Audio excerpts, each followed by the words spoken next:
Transfer Levin Kurzawa ke Persib Bandung sejak awal disadari bukan langkah tanpa risiko. Manajemen Maung Bandung paham betul bahwa mendatangkan mantan pemain Paris Saint-Germain tersebut adalah keputusan berani dengan konsekuensi besar. Namun, risiko itu justru diterima secara sadar sebagai bagian dari strategi jangka pendek dan ambisi jangka panjang klub. Biasanya, bursa transfer pertengahan musim hanya dimanfaatkan klub untuk menambal kekurangan minor. Perombakan besar jarang terjadi. Namun situasi berbeda terlihat pada putaran kedua BRI Super League musim ini.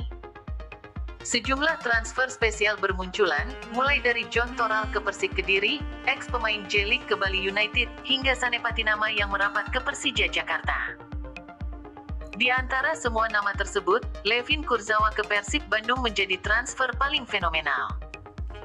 Bukan hanya karena statusnya sebagai ex-PSG, tetapi juga karena pengalaman bermain di level elit Eropa yang sulit ditandingi pemain lain di Liga Indonesia.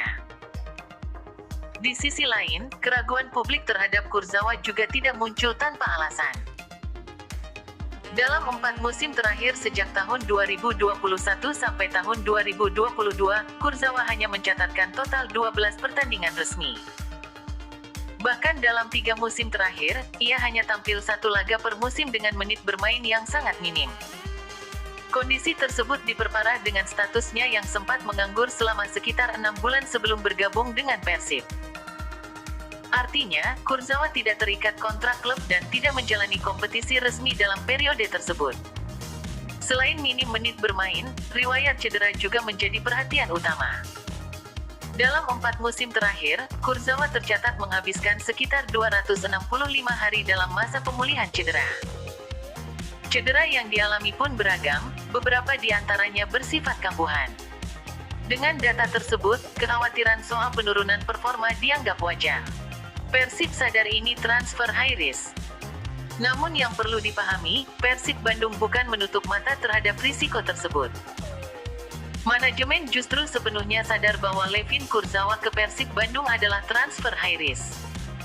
Risiko itu diterima karena klub memiliki dasar perhitungan yang kuat. CEO PT Persib Bandung bermartabat, Aditya Putra Herawan, sebelumnya menegaskan bahwa proses rekrutmen pemain Persib tidak dilakukan secara instan.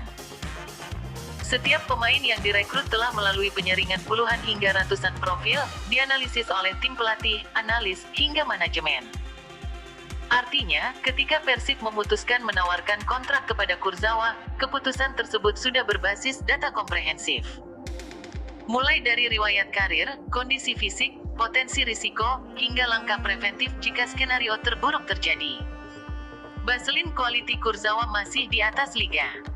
Salah satu alasan utama Persib berani mengambil risiko adalah baseline quality Kurzawa yang dinilai masih jauh di atas rata-rata pemain Liga Indonesia.